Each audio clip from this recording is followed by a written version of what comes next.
الحمد لله رب العالمين الصلاة والسلام على سيد المرسلين أما بعد একবার আল্লাহর নবী রাসূলুল্লাহ সাল্লাল্লাহু আলাইহি ওয়াসাল্লাম আর সাহাবাগণকে বলছো, আমার সাহাবারা, তোমরা কি জানো গীবত কাকে বলে?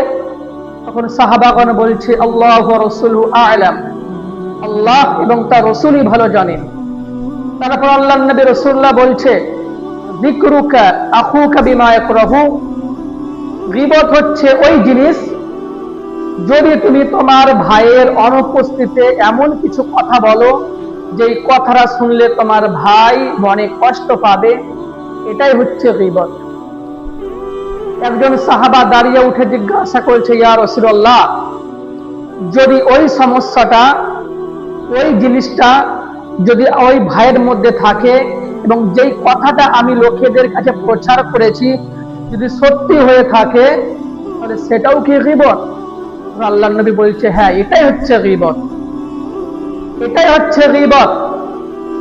এবং যদি ওই কথাটা, ওই সমস্যাটা, যেই কথাটা তুমি লোকের কাছে প্রচার করেছো, যদি ওই সমস্যাটা তার মধ্যে থাকে, তা সত্ত্বেও তুমি প্রসার করেছো তার অনুপস্থিতিতে, তাহলে সেটি হচ্ছে গীবতের চেয়েও বড় ভয়ঙ্কর গুনাহ।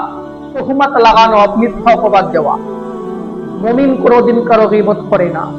যে পাক্কা ঈমানওয়ালা হবে, যে পাক্কা মুমিন হবে, সে কোনোদিন কারো নামে গীবত করবে না, লোকের কাছে পরনিন্দা পরচর্চা করবে না।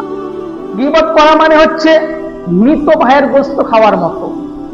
আল্লাহর নবী রাসূলুল্লাহ বলেছেন, গীবত হচ্ছে এমন একটা গুনাহ, জেনাকারীদেরকে আল্লাহ পাক মাফ করে দিবেন। যদি কেউ জেনা করে, আল্লাহ তাকে ক্ষমা চায়, আল্লাহকে তওবা করে, আল্লাহ মাফ করে দিবেন। কিন্তু গীবত হচ্ছে এমন একটা গুনাহ যে আল্লাহ পাক ক্ষমা করবেন না যতক্ষণ না ওই ব্যক্তিটা ক্ষমা করে যার নামে আপনি গীবত করেছেন। এবং গীবতের শাস্তি খুব ভয়ঙ্কর শাস্তি, খুব ভয়ঙ্কর আযাব দিবে আল্লাহ রাব্বুল আলামিন কিয়ামতের দিন। যখন আল্লাহর নবী রাসূলুল্লাহ সাল্লাল্লাহু আলাইহি ওয়াসাল্লাম মিরাজে গিয়েছিলেন, একদল মানুষকে দেখলেন যারা তাদের ধারালো নাখুন দ্বারা, ধারালো নখ দ্বারা তাদের নিজেদের চেহারা, মুখমণ্ডল চিরছে।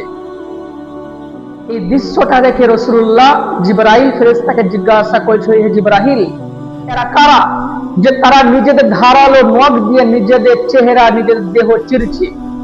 তখন জিবরাইল ফেরেশতা বলছে, ইয়া রাসূলুল্লাহ, এরা হচ্ছে ওই সমস্ত ব্যক্তি যারা দুনিয়ার মধ্যে থাকাকালীন গীবত করত, লোকের পরনিন্দা পরচর্চা করত, লোকের নামে মিথ্যা অপবাদ ছড়াতো। গীবতের গুনাহ বড়ই ভয়ঙ্কর গুনাহ।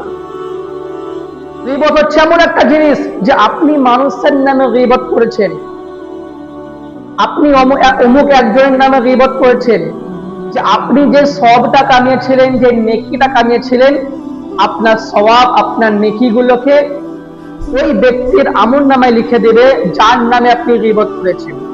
এবং যার নামে আপনি গীবত করেছেন তার যদি গুনাহ থাকে,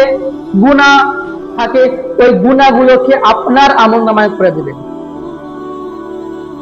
এবং গীবত হচ্ছে এমন একটা জিনিস, যদি কেউ গীবত করে আল্লাহ পাক তার উপর নারাজ, তার উপর অসন্তুষ্ট থাকেন, তার দোয়াকে আল্লাহ পাক কবুল করেন না, তার ইবাদতকে আল্লাহ পাক কবুল করেন না, তাকে অনেক মুসিবতে ফেলে, তার উপর আল্লাহ পাক রাজি খুশি থাকেন না। আমরা চেষ্টা করবো যতদিন হায়াতের জিন্দেগির মধ্যে থাকবো, কোনো ব্যক্তির গীবত না করি, কারো নামে পরনিন্দা পরচর্চা না করি। যদি আপনি করি, আমি দুনিয়া এবং আখিরাতে আমার কষ্টই কষ্ট। দুনিয়াতেও আল্লাহ পাক আমাকে লাঞ্ছিত করবে এবং আখিরাতেও লাঞ্ছিত করবে। এবং যদি কোনো ব্যক্তিকে আমি অপবাদ দিই, মিথ্যা অপবাদ দিই, তাকে লাঞ্ছিত বঞ্চিত করি, কিন্তু একদিন না একদিন আমাকেও লাঞ্ছিত বঞ্চিত হতে হয়। দুনিয়াতে যদি না হয়, কিন্তু আখিরাতে তো হতেই হবে।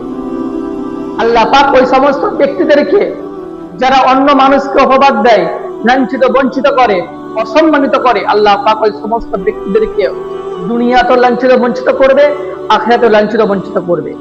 আল্লাহ পাক আমাদের সকলকে এই সমস্ত জিনিস থেকে বাঁচা তৌফিক দান করুক, আমিন।